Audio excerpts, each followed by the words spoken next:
Hello everyone. So, can someone confirm if I'm audible? Can someone reply if I'm audible or not?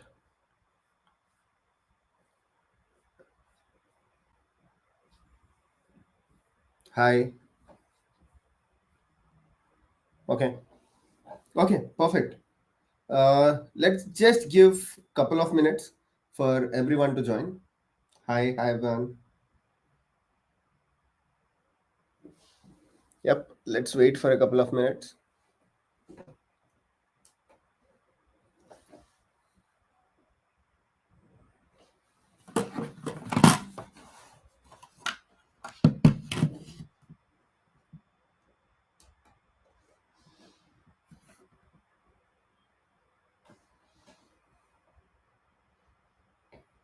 Hi everyone. Hello. ATS friendly resume. Okay, we'll talk about that. Priyan Priyanshu sir मेरा नाम ले लो कोई recruiter देख लेगा okay hi Priyanshu Agarwal हाय राकेश हाय पावनी हाय everyone. Yeah, so let's wait for a couple of minutes for others to join and then we can get started with our discussion. Yeah, happy weekend. I hope you all had a great weekend till now.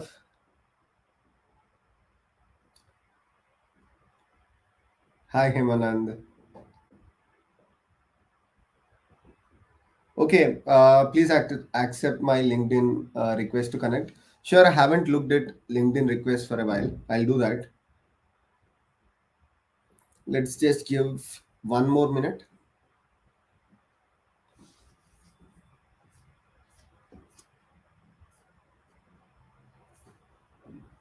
Mhm.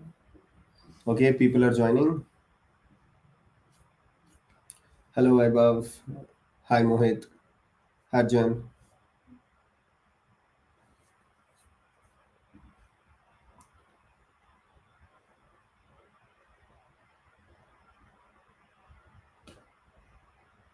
Okay.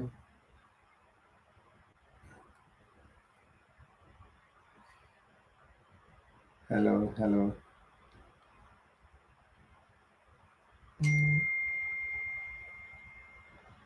Okay, I did not watch Salar movie yet. Networking playlist. Yeah, it's going on. So basically, we did two videos in the networking playlist, and rest all are there in the AWS playlist already. So if you feel something is missing, do let me know. Then I'll definitely think about it. Okay, one more minute, and we'll get started.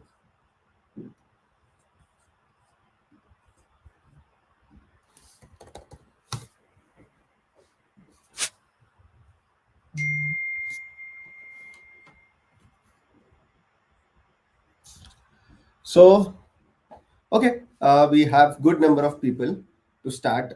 I think there are close to 230 people who are watching this.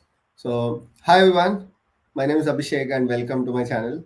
So this is the live video, and as I mentioned, the agenda for today's video is that we will try to understand LinkedIn as well as GitHub profile building. The reason for making this video is that in the chat section, please try to focus when we are discussing about this. And if you have any relevant question, you can ask in the chat section. So let's try to keep chat section not, let's not spam the chat section for a while. And let's try to focus on the LinkedIn and GitHub profile building. And if you have any questions related to that, post that in the chat section. Probably towards the end of the live stream, you can ask any sort of questions that you have irrespective of this profile building.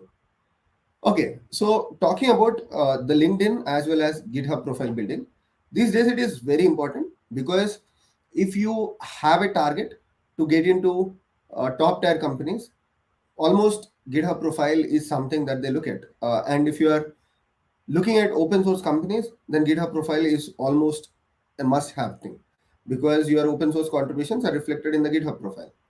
And LinkedIn is, everyone know that this is a new way of recruiting.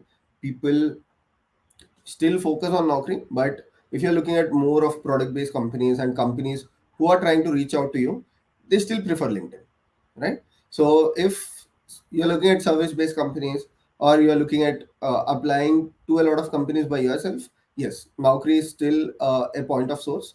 But if you're targeting product-based companies and if you want recruiters to approach you, then a good way is to maintain LinkedIn as well as GitHub profile. And I will try to start with LinkedIn profile building, and if it takes too long, let's try to do it in tomorrow's live session.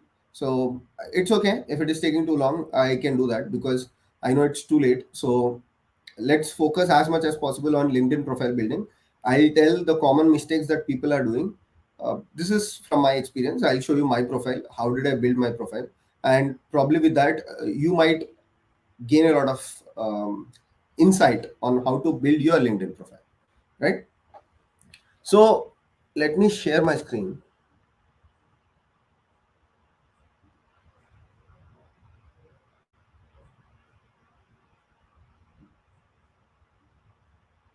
Mhm. Okay, so you should see my screen now, and this is my LinkedIn profile, right? And the very first thing, let's start with each and every point in the LinkedIn profile that is required. So the very first thing that you need to understand is this aspect, the profile picture thing, right? Try to keep it as professional as possible because I usually see people, some of the people don't have profile pictures and some of them have with side profiles. So when recruiters are trying to reach out to you, they try to see if the profile is genuine or not, right? And they try to understand how serious are you about this. So profile picture, although like I don't say it is like 100% mandatory to have a profile picture, but it's one of the things, like the first impression that anyone who is looking at your profile, they get a first impression by looking at your profile picture to understand if you are genuinely trying to keep yourself open for work, or you are just create, you just created a LinkedIn profile and you're not serious about it. And one more thing is that there is an option in LinkedIn called as open to work. So for right now I'm interested in my LinkedIn profile building, but I'm not looking for opportunities, right? So there are two things. One is recruiters approach you whether you keep your profile open to work or not, if your profile is very active and if they're interested in your profile. For example, if you look at my profile, I get a lot of requests from the recruiters, although I don't have my profile open to work, because I keep posting stuff around DevOps, and if there is any useful material, I keep sharing it, I keep talking about it. And once in a while, I also post about some projects on LinkedIn. So that makes recruiters, they usually go to the LinkedIn search section and they search for some keywords. Probably if you are active on LinkedIn and if you are talking about those topics which are trending, like for example Kubernetes, like if you are posting something about Kubernetes, when one of the recruiters go to LinkedIn and search for the keyword called Kubernetes, right? Then what happens? Your profile will be in one of their list of profiles that they see, right? So they try to do that. Okay. Next thing is that the profile picture is the first thing that I wanted to talk about. Then open to work. If you are really interested and if you are very active, try to keep yourself open to work. Then talking about this particular section, which most of the people avoid, that is your experience section, right? Let me show you my experience section, how clearly I've mentioned each and every point. Because whether it is LinkedIn, whether it is Naukri, right, it is all search algorithm. When someone tries to search for a particular keyword, your profile should pop up.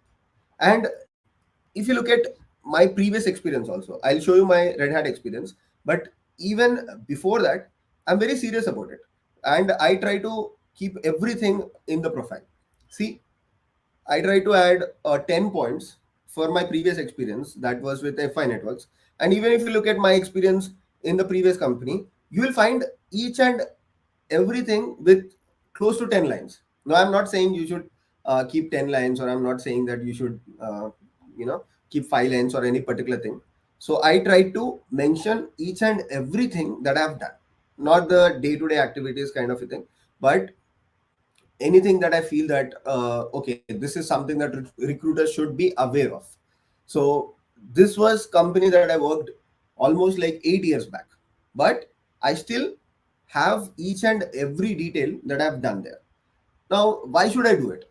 So, if a recruiter is interested in your profile, now they don't have to wait for you, they don't have to ask you questions, they don't have to come back. And in the meanwhile, the profile might get filled up, or they might find another candidate.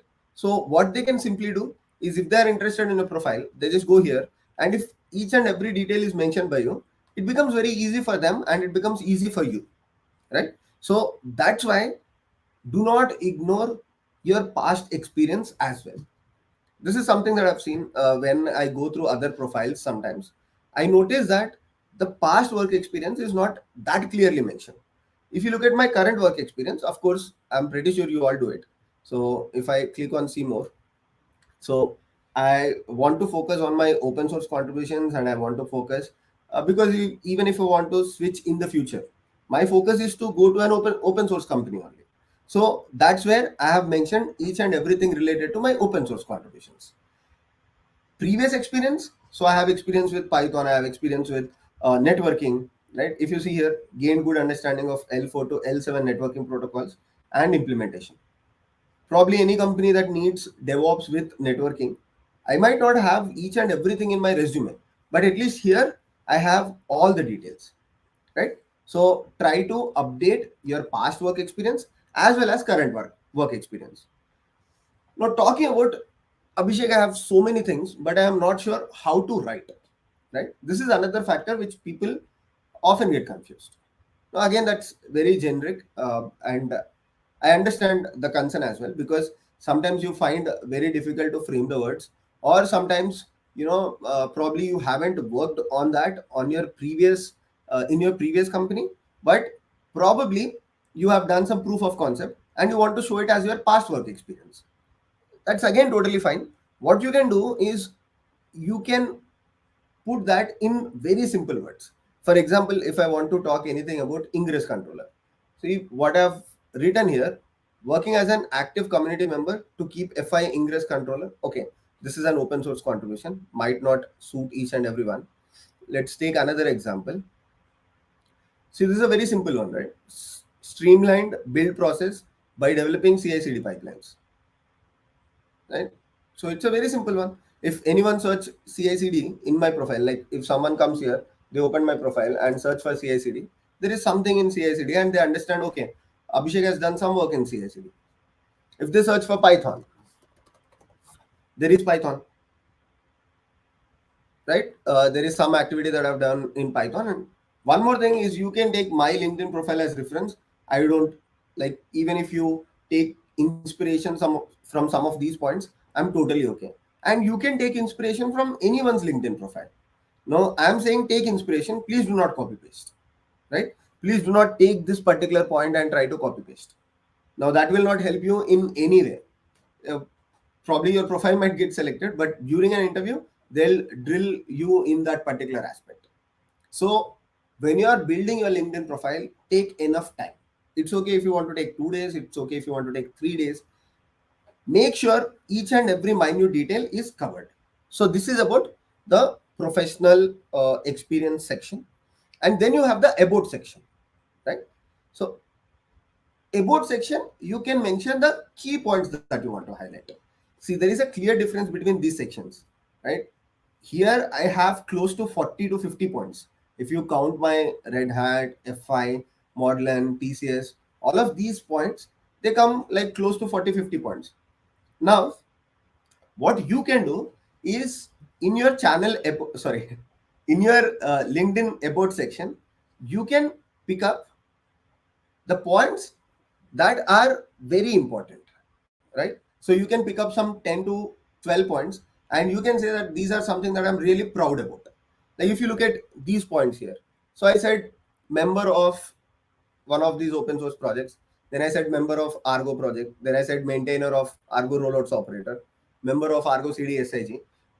I understand. See, in my profile, I have so many things about open source because I've worked a lot on open source. In your profile, you might have something else. Try to highlight them. Sometimes you personally feel that, okay, these points are not that important. Later on, you realize when recruiters or when you go to an interview, when they ask you particular question on that, then you feel bad that, okay, I could have added this point on my about section. Probably other recruiters might have found my profile. So instead, what you can simply do, take enough time in building your LinkedIn profile. Each and every point, try to add in your work profile or work experience. What are your highlights? What are the things that you are proud about? Probably some projects that you are doing from my channel, or you're learning something from a different source, right? And you want to mention them, you can add them. So here, if you look at these points, some of them might be from these ones as well.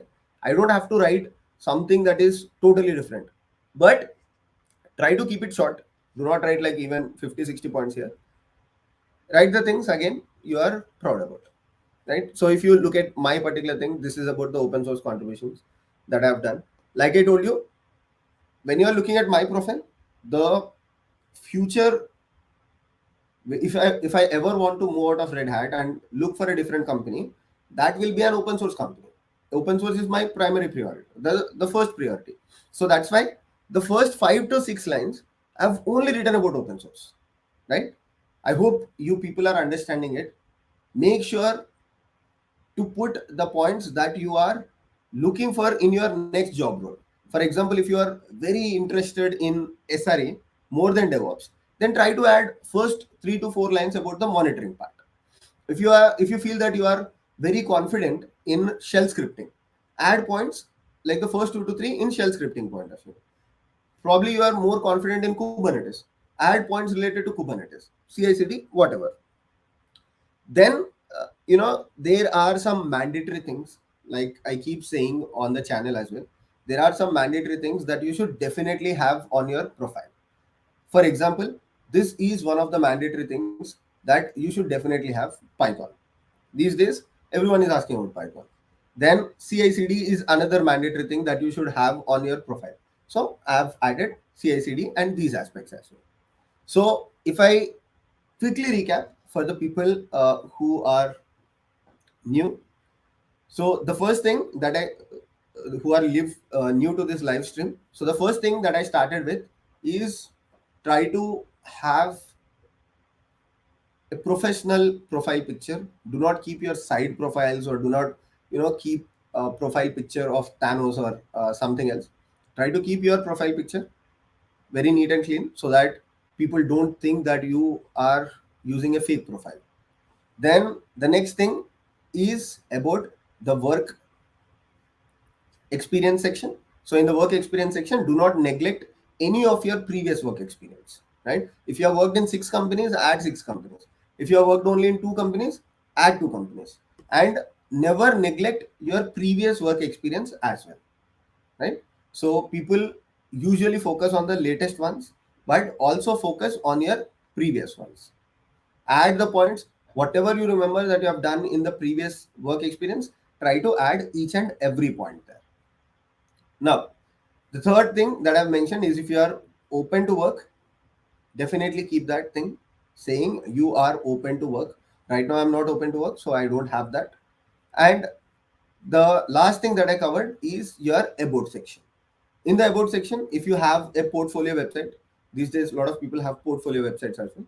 So if you have a portfolio website, you can also add the portfolio website in the about section. You can also point your resume. Let's say you have resume uploaded somewhere, you can also provide the link to the resume. People also do that. Some people put their resume in GitHub and try to link that in the channel about section, that is the LinkedIn about section, and then pick up like 10 points or 12 points and try to write those 10, 12 points in the about section. So I've just repeated this for anyone who joined the live stream just now. So these are the 4 things. Now talking about the featured post section. Featured post section. So in the featured post, add something. Let's say you have done some proof of concepts. You might see my featured post a little different. Like, you don't have to add these things. Like, for example, I have added my birthday, this post as the featured post, and I've added a silver play button, because I was also looking at building my YouTube channel. So the free DevOps list is here, Python course is here, DevOps related channels, sorry, the courses are here. But when you are trying to build your LinkedIn profile, what you should do is, if you have done some proof of concepts or if you have done some projects, try to add them in the feature posts, right? So you can add 5 feature posts, 6 feature posts. What happens is, let's say you have done a project that you are very proud about, but you have done it like 2 to 3 months back. If you are not adding it to the feature post, probably the recruiter might not go 2 to 3 months back and look at your LinkedIn profile. They might just see the about section, they might see your top 2 to 3 posts, the latest ones. So what you need to do is add your feature post section as well. And I'm repeating this one more time. Take other LinkedIn profiles as your inspiration, not copy paste, but take others' profile as inspiration. For example, you can take my profile as an inspiration, or you can take any other uh, person who is working in the DevOps job role. Just go to their profile, try to understand, okay, how did they build their profile? If you just open LinkedIn every day, I think you also see notifications that X person has joined XYZ company as a DevOps engineer. Just go to their profile, try to see how did they build their profile, and you can get some ideas from their profile and you can add them to your LinkedIn. Now, talking about the LinkedIn posts, till now, is everyone okay? You can just let me know in the comment section. Are you able to follow? Is it clear? Okay, I hope it is clear. Let me see in the comment section if you people are following. Perfect.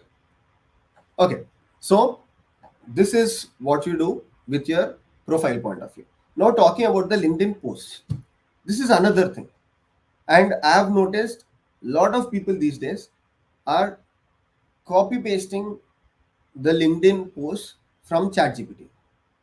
Now, this is not at all good. And it is very easy to find out if you have written a post using ChatGPT, or did you write the post by yourself. Okay, so never ever copy paste the things from ChatGPT. If you are, like, let's say your communication skills are not good, or if you feel that you cannot put your points well in a LinkedIn post, again take that as an inspiration, but please do not copy paste. The words that you get from the chat gpt are very simple to understand. Like, if you look at a chat gpt post, right, it says, let's unravel the mystery of Kubernetes secrets. You don't use such kind of words, or you don't probably write your expression, whatever you are thinking about, you don't put in such complicated language on a day-to-day basis, right? If you want to write a post, you will put that in a simple language. So if a LinkedIn, if a recruiter is looking at your LinkedIn profile, and if they understand that you are copy pasting from ChatGPT, then it's a serious no. Your profile will not at all be considered, right?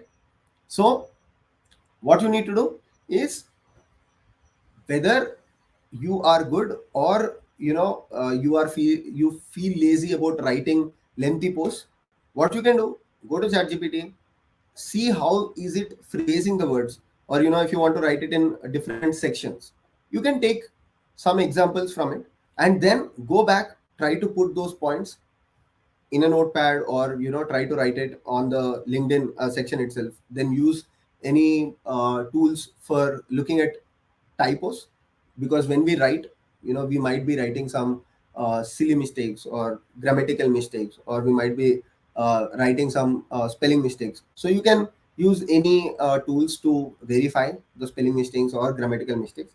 And I think it's totally fine if you are writing a spelling mistake also. It's all about the project that you are doing, and what is your intention. Is it getting conveyed or not, right? Because nobody would be so much bothered if you are phrasing a particular line wrong, or nobody would be so much bothered if you are let's say writing a typo, that's totally okay, right? So do not copy paste posts from ChatGPT. Again, I'm telling you, there are a lot of plagiarism tools which can easily identify if you have copy pasted any particular thing from ChatGPT, right? You can be easily identified, and recruiters will take it as a serious no. Someone is asking in the chat section, can you explain what is first, second, and third? I mean, it's very simple. Like, let's say you are connected to a person on LinkedIn, then it says first connection. And let's say you are looking at a profile of someone who is friend of your connection, or if your connection is already connected to that particular profile, it's like a second connection for you, so that's why it is written as second connection. For example, if I have a connection on LinkedIn with a person called Raju, and then there is someone called XYZ who is already connected to Raju, then when you look at that XYZ profile, it says second connection. So it's like that. It's very simple. It's LinkedIn way of saying that how much you know that particular person. Like if your friends of friends know him, or if your friend knows him, or you are already connected to him. That's about first connection, second connection, and third connection. Okay, let me take a pause here and let me take a look at the comment section. Mm, okay, I'll stop screen sharing for a while, and let's look at the comment section.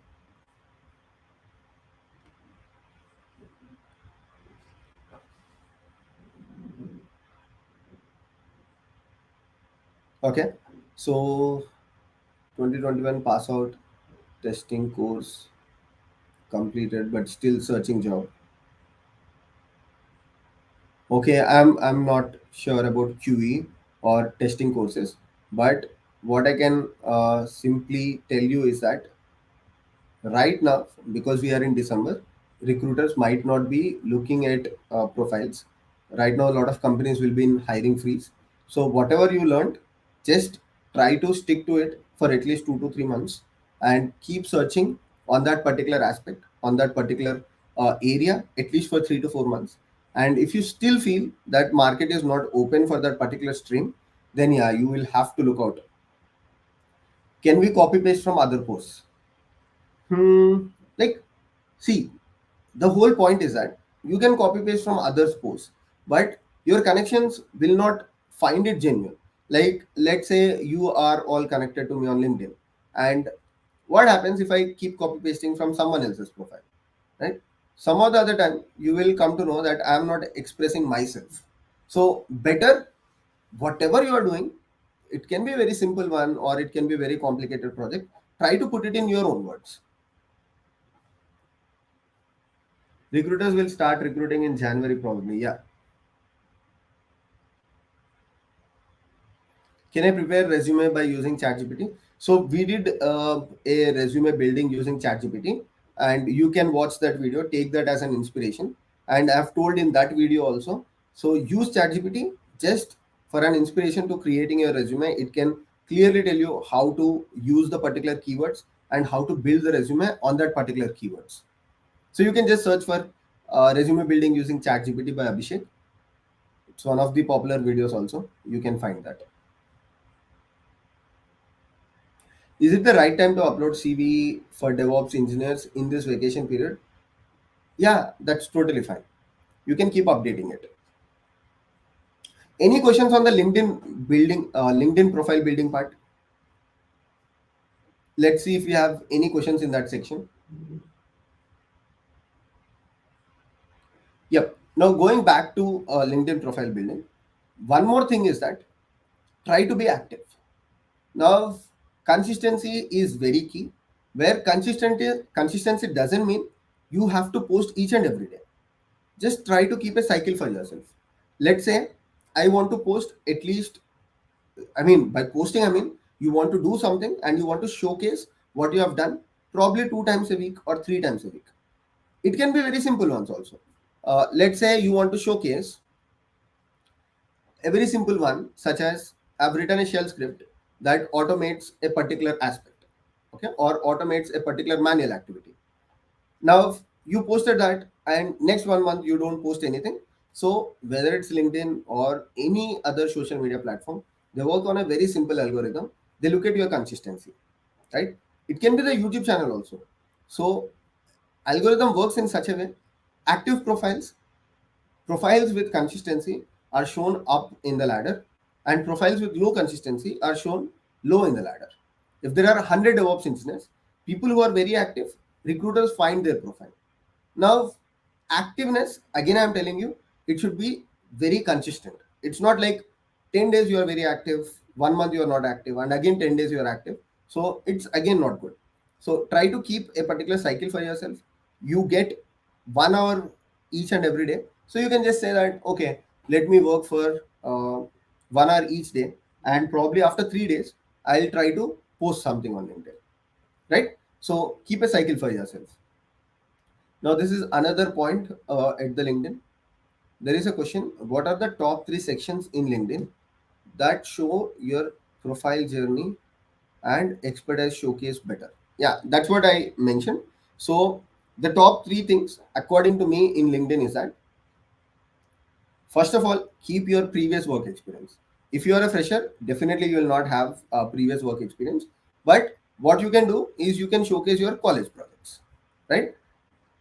In the work experience section you can clearly mention, also for freelancers. So if you are a freelancer, what you can do is your freelancing experience doesn't matter, you can show your freelancing experience and there is no problem at all. This is the first section. Second section is about your the about section that you have in LinkedIn. In about section, try to showcase what are the things that you're proud about. That's the second section that I want to tell.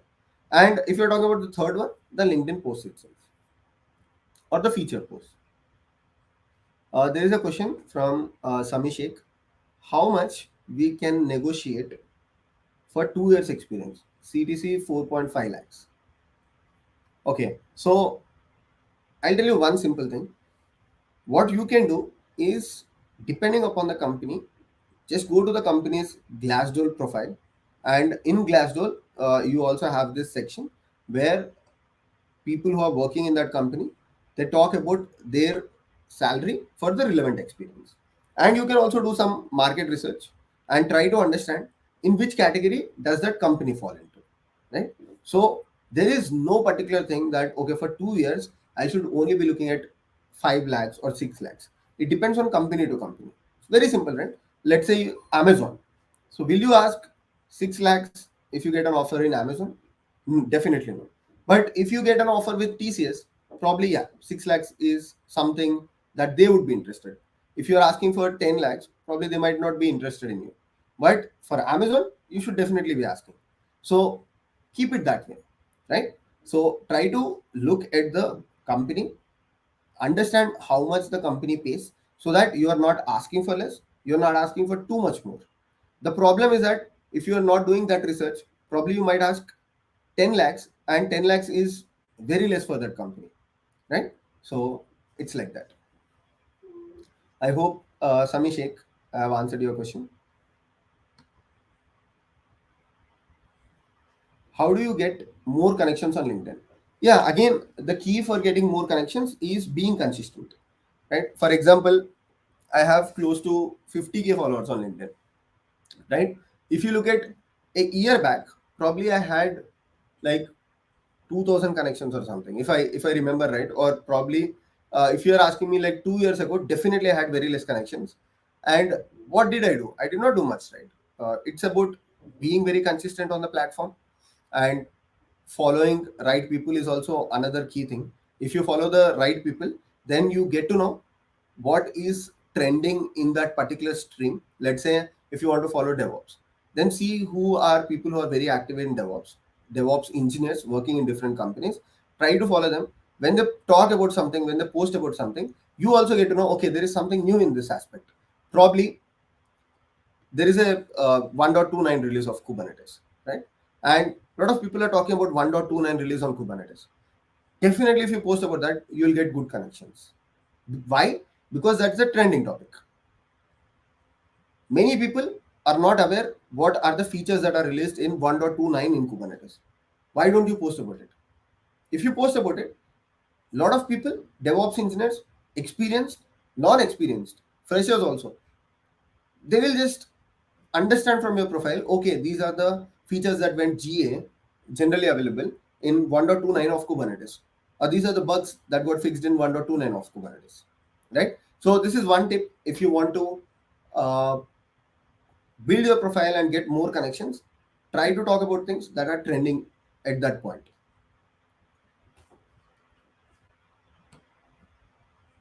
Is it right way to approach some company managers or some other? Yeah, definitely. There is no problem. You can approach anyone on LinkedIn. I guess if you have a LinkedIn Pro or whatever they call it, I don't remember. LinkedIn Premium. Yeah. So if you have a LinkedIn Premium, I think you can message everyone, anyone. But if you don't have that as well, you can send a connection request. And this is very important. When you send out a connection request, please do not just click on the connect. Explain them why do you want to connect with them, right? If you are sending mass connection requests, I understand that's not possible. But if I have to send a connection request to someone, I'll write in the connection request that okay, I'm looking at the connection request with you because I'm interested. Let's say I want to connect with someone on the Istio project, probably the program manager or the team lead of Istio project, and I can clearly explain them that hey, this is Abhishek. I have some experience with Kubernetes networking, and I'm looking at your profile so that we can connect with each other, and probably we can learn from each other. Or probably you can say that I'm looking for some opportunities with Istio in future, and by following you, I'll get to know about it. Right? There is no problem at all. You can send connection request with anyone, or you can send connection request to anyone, but just make sure that you write what you want to do. Like, why do you want to connect with them? Okay, which one is easy to learn? AWS or Azure DevOps? Both of them are easy to learn. There is no problem. And okay, tricky question. Which of them is easy to learn? Hmm. Like if you ask me like 1 to 2% edge, I will tell you AWS is little more easy to learn because there is good amount of material and there is a lot of community. So AWS is little more easier to learn. You get easy help as well. But in terms of user experience, in terms of learning through the documentation, Azure is also good. There is no problem at all. Just I'll give like 1% more for AWS probably. Okay, let's go back to the topic. LinkedIn profile building. Does anyone have questions about the topics that we have discussed till now? Where can we upload resume in LinkedIn? Okay, like I told you, you can upload your resume, or you can just in GitHub there is an option where you can. I'll talk about that during the GitHub profile building. But because you asked about the question, I'm talking about it. What you can simply do is you can build your resume in GitHub and you can show that. Or the other thing, what people do is that people basically take the screenshot of their resume and add it in the featured post section. You can also do that. Like let's say you have a single page resume, so you can just take the screenshot of your single page resume and you can add it in the featured post section, so that anyone who comes to your profile, they can take a look at the resume. I hope that answered your question.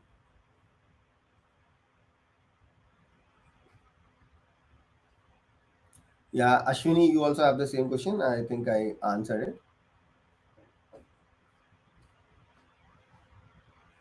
So I hope you people understand about the important thing that I was talking about. ChatGPT. Please do not copy paste any post from ChatGPT. It is very very easy to learn. Recruiters looking at, or any other people who have experience, they will easily understand that you wrote this post from or using ChatGPT. Every day when I scroll through the LinkedIn post, I can easily say that okay, this post is copy pasted from ChatGPT. And if you observe carefully, I think you can also do it. Like just go to your LinkedIn, try to scroll the post, and looking at the post, you can say, okay, if this person has written the post or if it is copy pasted. Looking at the wordings or looking at how they are framing the words, or AI writes in a different way and you write it in a different way. That's what I mean to say. Okay, and about the connection request, also I think it is clear. So you can keep sending connection requests to anyone, that doesn't matter. But make sure you add things to your connection requests. Okay, let's quickly talk a little bit about GitHub profile building as well, right? So there are a few questions. If possible, I'll take those questions. But meanwhile, let's go back to the GitHub profile building. So let me open my GitHub. So let me do it in a different screen so that it will be easy for you people.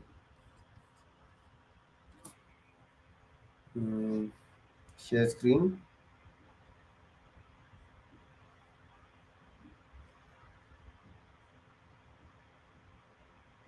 Perfect. So this is my GitHub profile, and I am also serious about my GitHub profile, and I don't know if people know about it or not. I was very active on GitHub. I was not that active on LinkedIn, and recruiter approached me. The Red Hat recruiter approached me because of my GitHub profile. I'm not saying that a lot of people, a lot of recruiters look at your GitHub profile, but if you are targeting open source companies, or if you are targeting top companies, right, the farm companies, then there is a lot of edge if you have a good GitHub profile, right? So if you look at my GitHub profile, I have like 6,000 followers. Of course, on GitHub, getting followers is not that easy because I keep posting about this zero to hero repositories. A lot of my subscribers have followed me on GitHub. That's why, because this number I think is very rare to see on GitHub, so you don't have to bother about it. Okay, so this is not part of your GitHub profile building, because again I'm saying it's very difficult to get followers on GitHub, so that's totally fine. Okay, you don't have to bother about this. Now, what is the thing that you have to bother about? If you go and look at any good GitHub profiles, there is this pinned GitHub repository section. Try to maintain this pinned GitHub repository sections. Now, how do you create this pinned GitHub repository sections? It's very easy. So GitHub provides you an option where you can pick up your top repositories. Let's say I'm doing some proof of concepts, and one of my proof of concept is to write an admission controller for Kubernetes. Or one of my proof of concept, let's say, is to integrate Istio service mesh with an API gateway, which I feel are okay. These are little tricky, and if I put them on my GitHub profile, I feel that anyone who is looking for Kubernetes kind of job roles, they will understand that okay, this person has done something very good on Kubernetes, right? So here I have profiles. I have the repositories. These four are YouTube channel related: Docker Zero to Hero, AWS, Jenkins, and Terraform. These are other two repositories which I am actively working on. These are the open source repositories that I am currently contributing to. More, I mean, on a day-to-day basis, I contribute more to these repositories. So I have both of these repositories here.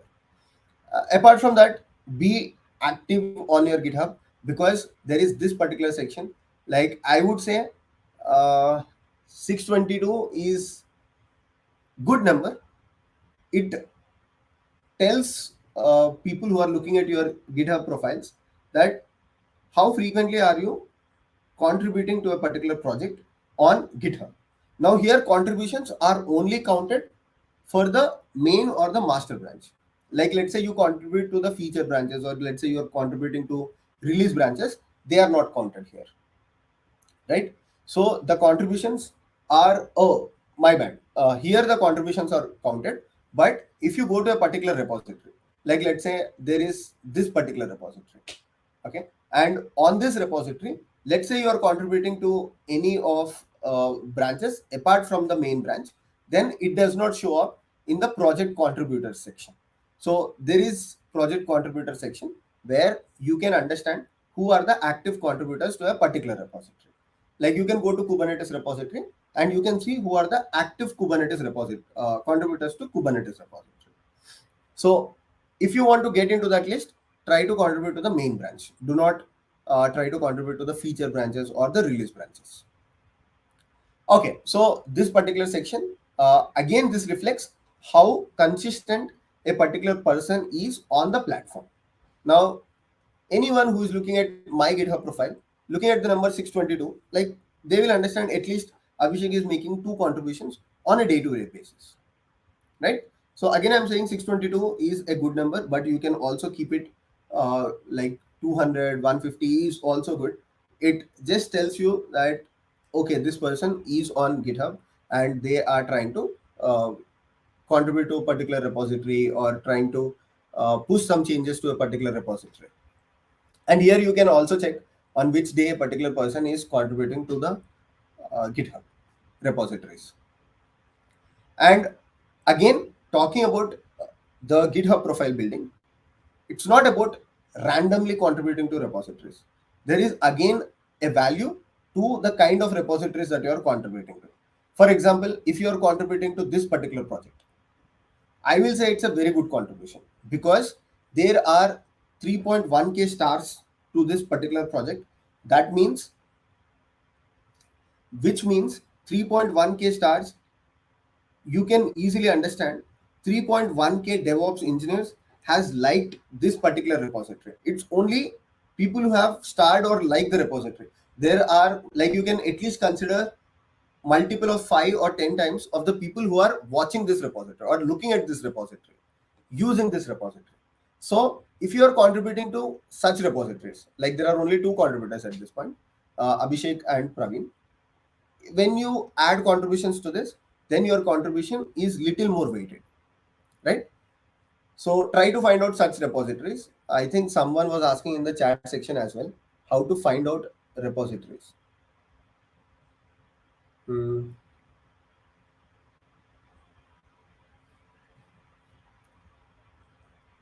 How to do open source in DevOps? Show to do DevOps. Okay.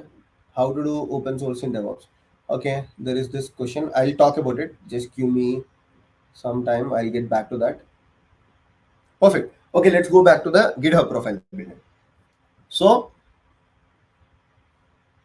what I was talking about the repositories and pin the repositories. Like if you see, I have 33 repositories. Obviously, if someone goes to my GitHub profile, like this is what you will see. When you open my LinkedIn profile, this is the page that you see. I have 33 repositories, but I can only showcase 6 pinned repositories. This is same like the featured post section on LinkedIn, right? So on LinkedIn, you cannot have it's you cannot like add hundreds of feature posts. It doesn't matter or it's not worth. On GitHub, there is a strict restriction also. You can only pin 6 repositories. So what you can do is again pin the repositories that you are proud about. I initially had a few other repositories and probably I will add those. Only thing is, right now there are a lot of people who are following us on YouTube, so that's why I have these 4 repositories. But if I have to remove these 4 repositories, then I have the Kubernetes ingress controllers contributions repositories, Argo CD repository. Right now I have other repositories with respect to Argo CD. These are other Argo project repositories. I had to remove Argo CD from here because like I told you, there are only 6 pinned repositories, and a lot of people are looking at our DevOps channel and trying to learn from our DevOps channel. So that's why I have added this 0 to hero repositories. And there is also not Python 0 to hero repository. I couldn't add it as well. But what is the advantage when you pin the repositories? Like if you come to my profile now, you will see that I have repositories with 3.4k stars, 3.1k stars, and these repositories have received a lot of love. So that means the work that I'm doing in GitHub for these repositories is significant. I'm maintainer of this repository. Even if you're a contributor to such repositories, it will be of good worth. And how do you contribute actually, right? So this might be another question, Abhishek, but how do I actually contribute? There are two things here, right? Understand this very carefully. There are two ways of contributing. One, if you are a beginner, do not go for open source contributions, right? First of all, what you can do is you can showcase your work experience. For example, you are doing some very simple GitHub, very simple Kubernetes project. Let's say that you are deploying a two-tier project on Kubernetes or our AKS project. We did EKS project, I think it's day 22 on the AWS Zero to Hero. This one here. I'm already on the same repository, right? I can show you. So this is day 22 and see how did I document also. So for each and every step or for each and every section, I have a MD file. People who look at this MD file, they can easily understand what this project is talking about. So this project is about AWS EKS, where we are talking about understanding EKS project. We are talking about setting up AWS environment for EKS, launching AKS cluster, deploying applications on EKS. And in the deployments also, I'm talking about how to do it step by step, right? So if you are doing any such thing, what you can do, of course, because this is a huge repository, I have day-to-day basis. But in your case, this itself can be your GitHub repository. This is a EKS project where we have deployed applications on EKS and created EKS cluster. So you can create a GitHub repository for this entire thing, and you can showcase step-by-step basis, right? I'm not talking about open source contributions at this point of time. People who are watching, don't get confused. There are 2 points or 2 ways of GitHub profile building. One is build your own projects on GitHub, right? If you are looking for jobs, this is more important. Where this is one example that I've shown, right? So you can take this repository, you can do it personally at your end, you can create a GitHub project for this, put detailed notes so that anyone looks at this repository, they will easily understand that, okay, this person has done the EKS end-to-end setup, and there are also screenshots which easily tells me the project creation was successful and anybody can follow this project. So like that, you can do probably 4 to 5 projects and add to your GitHub repository and also pin those things. Now, second thing is open source contributions. Open source contributions, to be very honest, are not easy because I'll tell you. I'll tell you how to do it also, and I'll tell you the pros and cons. First thing is you need to identify the right open source project. Okay. One thing, being in open source space from last 5 to 6 years, what I will tell you is do not commit yourself for 2 to 3 open source projects.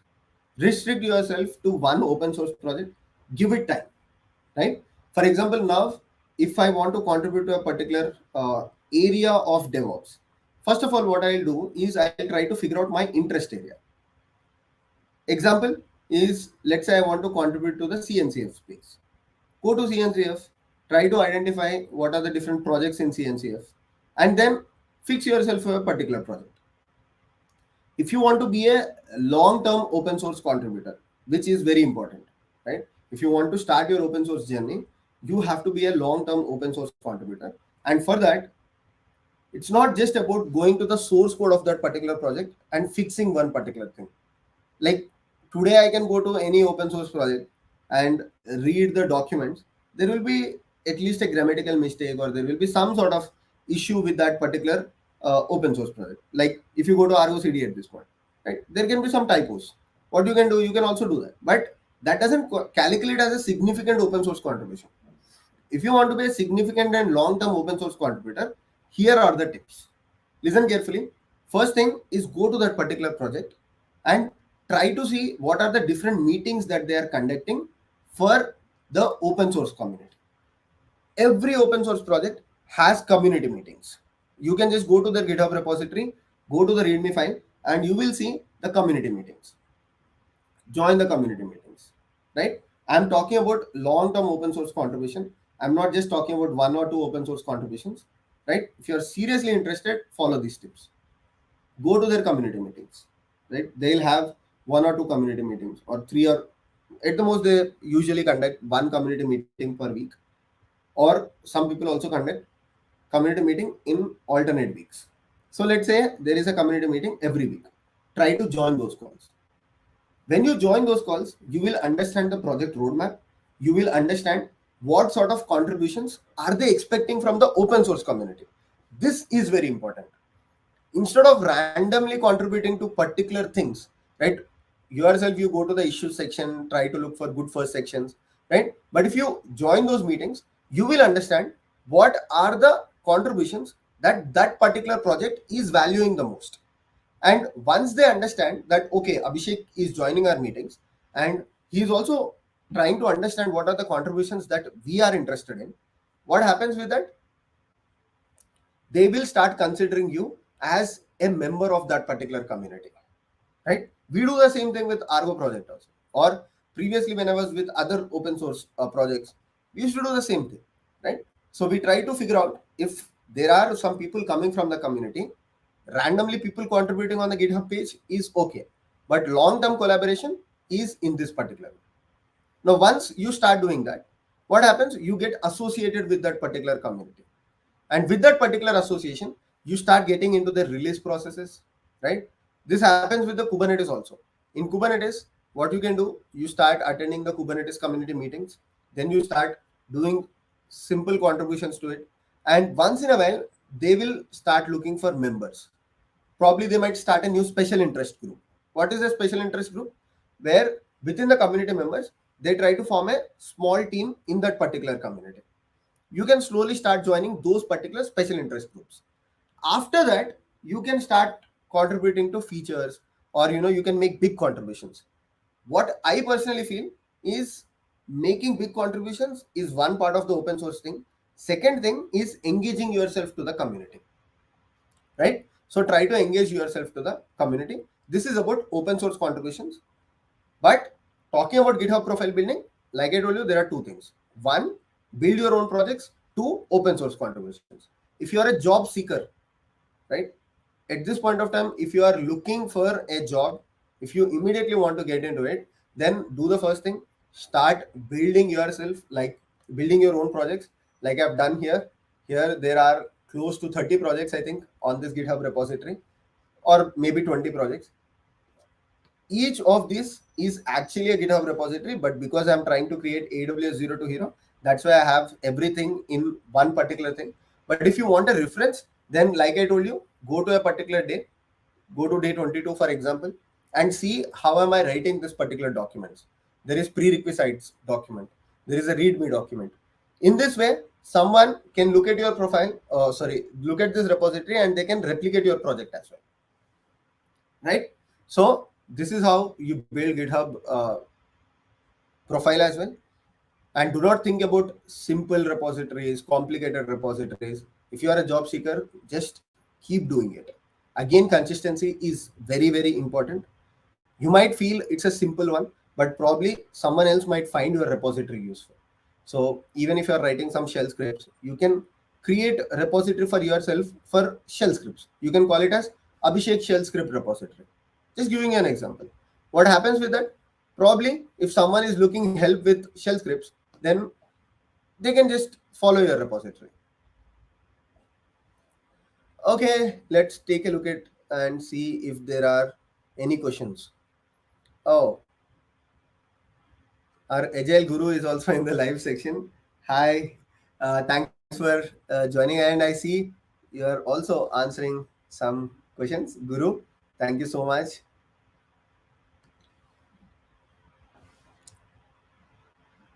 There is also some questions. I guess Abhishek, contributing to projects such as Kubernetes, Argo, etc., we need coding expertise. Definitely, you need coding expertise. How good one needs to be with coding? Yeah, definitely. Like if you want to contribute to those particular projects, right? What you need to do is you either need to be good with Golang, because the projects that you're talking about, Kubernetes, Argo, mostly the CNCF ecosystem, they are all in the Golang. I also did a Golang video. It's the Golang masterclass where I've clearly explained why Golang is important for DevOps engineers. If you're interested in learning Go language, please watch that video. There is a lot of insight on why and how you need to learn Go language as a DevOps engineer. How important is it? Is it must have or good have? First of all, start with shell scripting, Python scripting, and then go with Golang, because talking about Golang, it's more important if you want to do these open source contributions, or if you want to write custom Kubernetes controllers, these kind of things. Sir, can we not start learning Golang directly? No, definitely not. Please don't do that as well. There is a question, sir, can we start learning Golang directly? No, because I keep saying there are two parts. One is good to have, second is must have, or must have and good to have. You need to understand what is must have and what is good to have. Shell scripting and Python are must have. Golang is good to have. Will you start with good to have section, or will you start with must have section? For example, Kubernetes is must have, right? And probably Oracle Kubernetes distribution is good to have, right? Because that might or might not help you. It depends on profile to profile also. For example, for me, Golang is must have because I'm in the open source space and I'm looking at contributing to open source projects. So for my profile, Golang is must have. But if you're talking about a general DevOps profile, then try to see any questions that you have, right? If you are trying to understand if I need to learn a particular tool and technology, try to understand this aspect. Good to have, must have. In which category does this follow? And did you learn everything in the must have section? Then go with good to have, right? Probably you can learn anything in the AML space also. You can learn ML ops, you can learn AI ops. But before that, did you learn all the must have sections? Only then go to the good to have ones. How to become an AWS community builder? I think I made a video on this already, but there is I'll talk about that in some video. Like I'll talk about AWS community builder. I'll talk about Docker Captain. I'll talk about CNCF ambassador, HashiCorp ambassador. The bunch of these things I'll talk about that. Okay, let me take. I probably have 10 more minutes, so let me take GitHub profile building as well as LinkedIn profile building related questions. If you have anything on those topics, please post them. If you have any questions on LinkedIn profile building or GitHub profile building, I want to see those questions. Freshers can get jobs in DevOps. Okay, so like I told you, 2023 has been a bad year for freshers, unfortunately. Kevin, and I'm answering your question. So 2023 has been a bad year for freshers, unfortunately. So I am hoping 2024 will be good. Now, it's a bad year for a lot of streams. It's not just for DevOps engineers.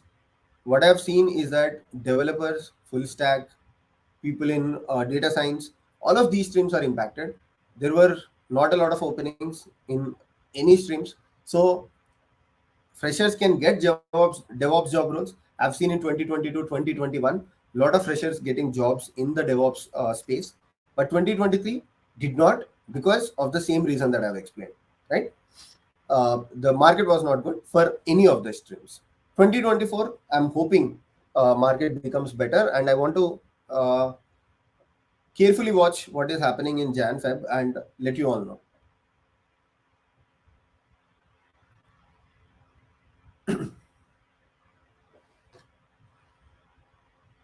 I am a college student. I don't have much to put in LinkedIn. Why? You have a lot to put on LinkedIn if you are a college student also, right? Let's say you are in your third year or you are in your second year. Why can't you talk about something that you are learning? Or let's say you are learning shell scripting from my channel. Why don't you post about it, right? And that's a good thing also. You're already thinking about it. So, you're already ahead of people who are not thinking about it. So you have less competition. By your fourth year, probably you have a very good LinkedIn profile. So please, if you're a college student also, you have a lot to post if you are interested. How to showcase your projects in LinkedIn? 1 to 2 years experience. If you do the project, you will understand it by yourself, right? For example, if I'm doing this EKS project, Just after doing the project, sit for 1 hour, try to understand what did you do, then just try to put it in simple words. Do not think if you are 1 year experience, 2 years experience, doesn't matter. Project is project, right? So when you are doing it, just sit for next 30 minutes and try to think about it. Okay, we have 5 more minutes.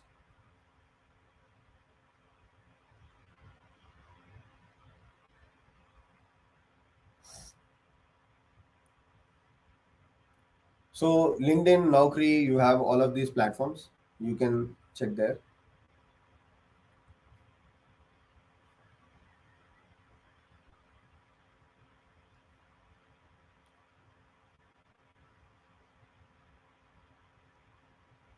Okay, we have 4 more minutes. I'm just looking at questions. There are a lot of questions, but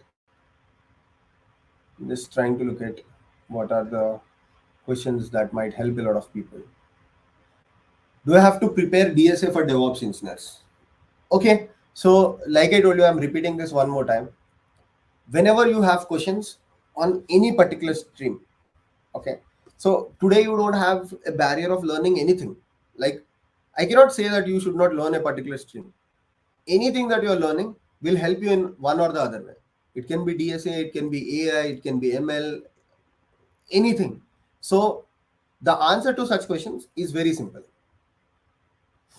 One, try to understand if this is in the must have or good to have, right?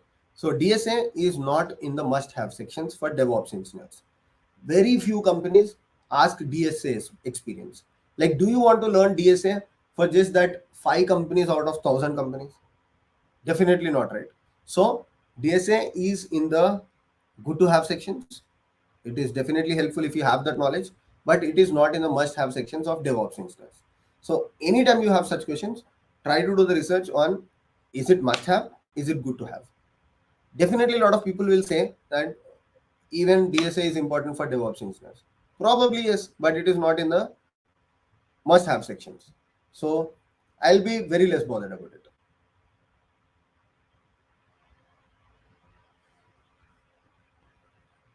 Do learning CCNA is required for DevOps? Uh, unless you are applying for any networking based companies, these days, a lot of these things are automated. So CCNA is not in the must have. Okay, so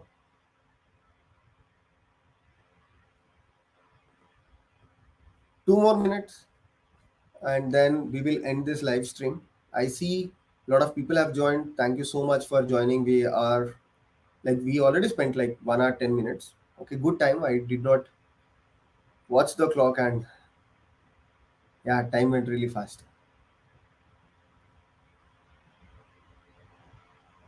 What sort of repos do you recommend for pinning for GitHub profile?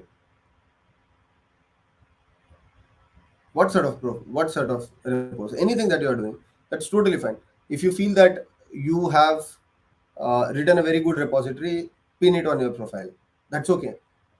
It can be Terraform, it can be Kubernetes. It's just up to you. If you feel that such repository that you've written is a good one, and if it helps other people, if someone looks at your GitHub profile, if they feel that okay, this is a repository which is very nice, pin that particular repository. YouTube channel will also help in getting hired. Good question. Uh, After this YouTube channel, I haven't tried applying for any job. So I'll definitely let you know if it helped in my next hiring.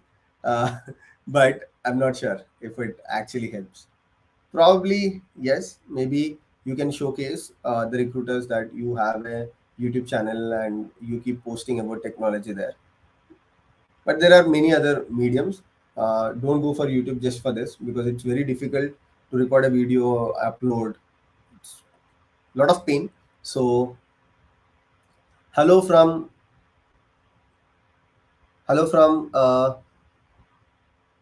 Uzbek. Sorry. Okay. Hi. Hello. DevOps demand in 2024. It's very good. Market is very good.